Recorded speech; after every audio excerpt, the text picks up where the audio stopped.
Mulheres que mudaram eras, de Márcia Silva. Continuando aqui no capítulo 1, no tópico 5, o teste do tempo, vamos falar hoje sobre o parágrafo quando você atribui a esterilidade como a vontade de Deus. Disse Sarai a Abraão: Eis que o Senhor me tem impedido de dar à luz filhos. Toma, pois, a minha serva, e assim me edificarei com filhos por meio dela. E Abraão anuiu ao conselho de Sarai. Gênesis capítulo 16, versículo 2 e 3. Sara atribuiu sua esterilidade como sendo a vontade de Deus para ela. Para justificar o seu plano, ela afirmou: Mas Deus não se contradiz naquilo que ele fala. Quando as circunstâncias não coincidirem com o que Deus falou sobre você, fique com o que ele falou, porque as circunstâncias podem mudar, mas a palavra de Deus jamais mudará. A questão é: você tem uma palavra de Deus? Se você tem uma palavra, tenha cuidado para não ser precipitada por causa de uma eventual demora. Na segunda epístola de Pedro, temos uma advertência sobre isso. Não retarda o Senhor a sua promessa, como alguns a julgam demorada. Pelo contrário, ele é longânimo para convosco, não querendo que nenhum pereça. Segundo Pedro, capítulo 3, versículo 9. O tempo não tem poder em si mesmo, mas pode nos levar a nos conformarmos com a falta de resultados. O tempo e a condição de Sara levaram-na a concluir que Deus não queria que ela gerasse um herdeiro. Mas a verdade é que ela não queria esperar. Ela queria resolver o problema rapidamente. Sara foi prática. Ela pegou alguém capaz e colocou em seu lugar.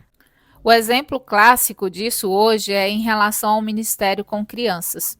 Muitas esposas de pastores estão apenas sendo práticas, em nome de sua falta de habilidade com as crianças. Elas estão entregando esse ministério nas mãos de pessoas naturalmente mais preparadas para exercê-lo. Mas é claro, porque Sara tem que se desgastar se ela tem Agar? Agar sempre será mais capacitada do que Sara, mas ela jamais será a legalidade da posição.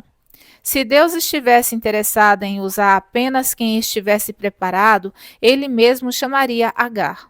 Mas Deus não está interessado em quem tem habilidades, e sim nas estéreis, porque são elas que dependem dele. Deus não nos chama para realizar um bom trabalho, mas para gerar uma descendência espiritual. A descendência prometida por Deus a Sara e Abraão tinha que vir de Isaac. Quando olhamos para a história de Isaac, é evidente que toda a sua vida foi um desfrute da herança de seu pai. Da mesma forma, tudo o que Deus está nos dando hoje é para ser passado para a próxima geração, pois eles são os nossos herdeiros espirituais. A próxima geração não são aqueles que já estão liderando na igreja, homens, mulheres e jovens, mas as crianças, aqueles que não foram formados ainda. Hoje é o tempo de gerá-los e prepará-los como Isaac foi preparado para receber uma herança espiritual. Não cometa o erro de Sara. Ela aceitou a ideia de que era estéril. E essa foi a desculpa que ela precisava para justificar seu plano. Portanto, se Deus chamou você, ele a capacitará para esse trabalho. Não sei por que Deus não moveu no meio das crianças em outras gerações, mas de uma coisa eu sei: ele está movendo nesta. E esse mover inclui as mulheres. Eu percebo claramente em meu espírito que Deus está levantando um exército de mulheres a fim de preparar uma geração de crianças para impactar as nações. Contudo, esse mover requer o posicionamento das esposas de pastores, que estão em posição de autoridade para liderar tais mulheres. Deus não aceitará que você entregue esse legado a outra pessoa, porque esse chamado é seu. A Bíblia afirma que os caminhos de Deus são mais altos do que os nossos caminhos, porque Deus vê o que está à nossa frente. Ele vê as gerações seguintes. Sara via apenas Isaac, mas Deus via toda uma descendência.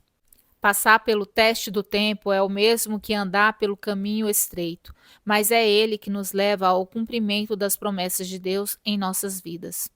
Aprenda a vencer este teste e você se alegrará com os resultados, como Sara se alegrou.